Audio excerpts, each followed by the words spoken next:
Hi folks, Benny Kohn of Misty Blues here. How you doing?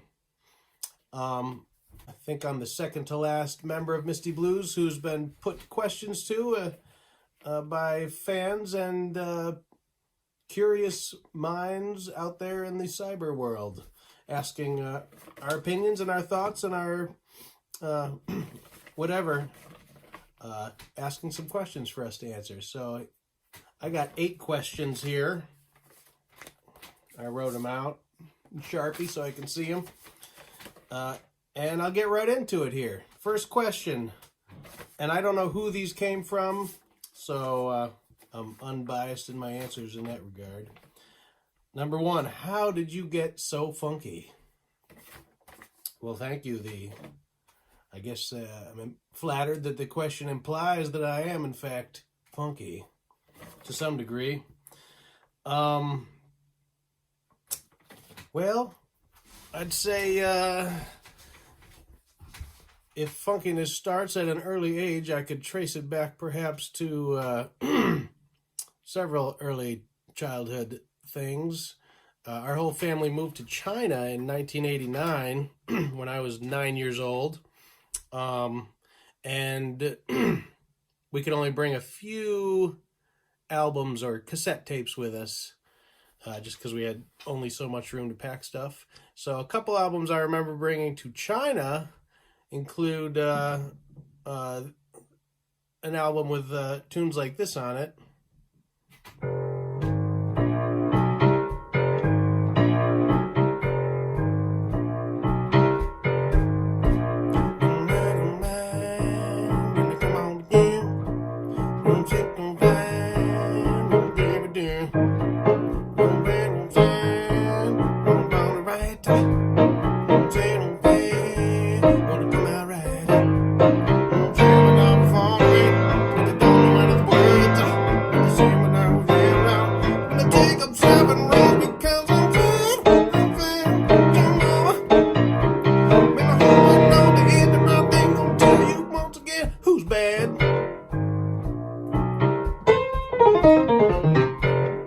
So I think a little MJ definitely kick-started my funkiness when I was 9 years old, as it was one of the few albums, American albums, that I had to listen to for that year that we spent in China.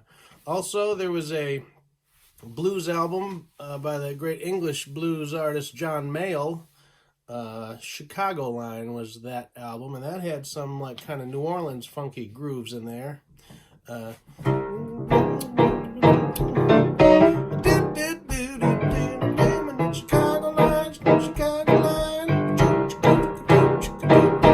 So that might have injected my musical DNA with some New Orleans funky beats, and I think a lot of funk comes out of those kind of grooves, those syncopated kind of feels. Yeah. Number 2, what's your favorite Misty Blues song? Well, I'd say generally the most recent are my favorites, and we got a new album coming out.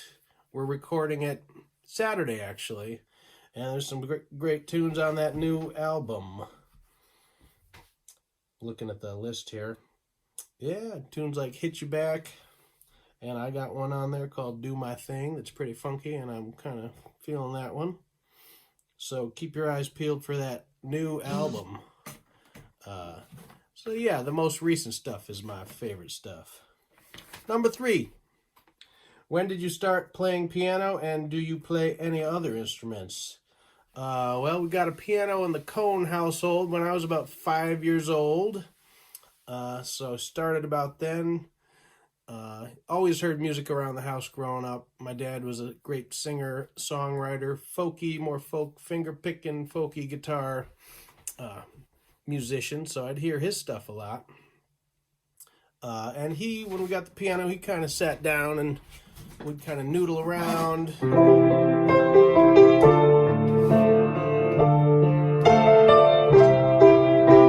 of like this kind of stuff. And I said, oh, I guess you can just sit down and play. You don't need to be looking at music or anything. That got me started. And yeah, I do also play the toilet paper roll.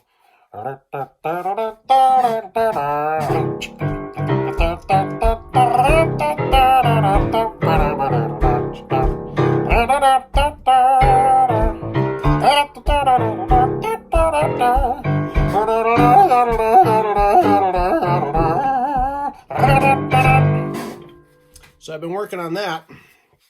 Oh yeah, piano and the toilet paper roll. Those are my two big instruments.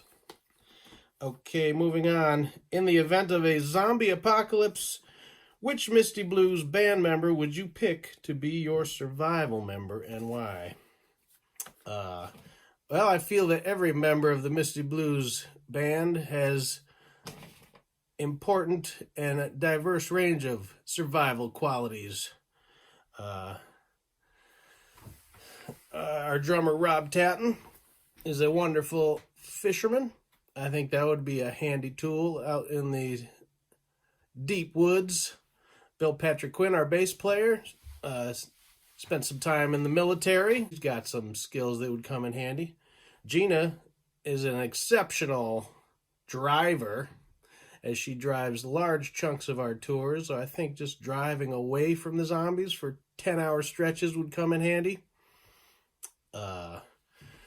Seth Fleischman, our guitarist, I think he has some skills of patience and untold qualities that would probably come in handy. And Aaron Dean, I mean, big, strong, lean, mean Aaron Dean would probably could be my first choice for just fighting back the zombies if they were actually up upon us. And I can run pretty fast, so I think I'd be all right.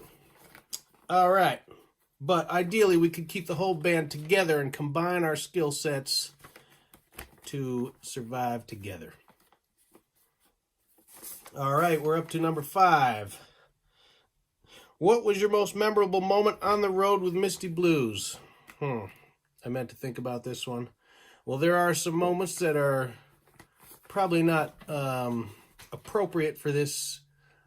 Gina told me this would be a PG or PG-13 video at the most. But, well, one memory that comes to mind is when we went down to Memphis and participated in the International Blues Challenge and made it to the final round, which means we were in the top 8 out of 200 and something bands, and we got to play in the Orpheum Theater, the famous Orpheum Theater in downtown Memphis. A beautiful old theater, which with much history, kind of a larger version of the Colonial Theater is what I'd relate it to up here. But that was pretty exciting. It's a moment. Next one. Art Tatum, Chick Corea, and Herbie Hancock. Which of these is your favorite pianist and why? That's a tough one. I mean, I love, these are 3 of my all-time favorite and most influential pianists. Art Tatum, of course, comes earlier than Chick Corea and Herbie. Art Tatum was one of the big inspirations for Charlie Parker, who was the, pioneer of the bebop movement in the mid-40s, and Art was a little before that.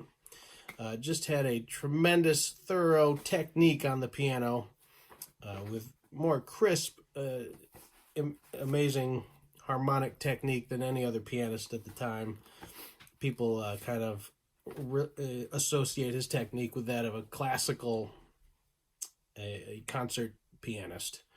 And actually, I just heard on Sirius XM on the Symphony Hall station a concert pianist playing an Art Tatum piece, T for Two, like a transcription of one of his recordings. So that speaks to his amazing technique. Chick Corea, one of my favorites. We just lost him this past year, actually.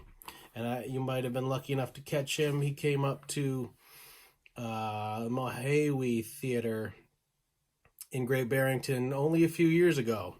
And it was a great concert, and I feel like he was still at the top of his game, at the peak of his powers.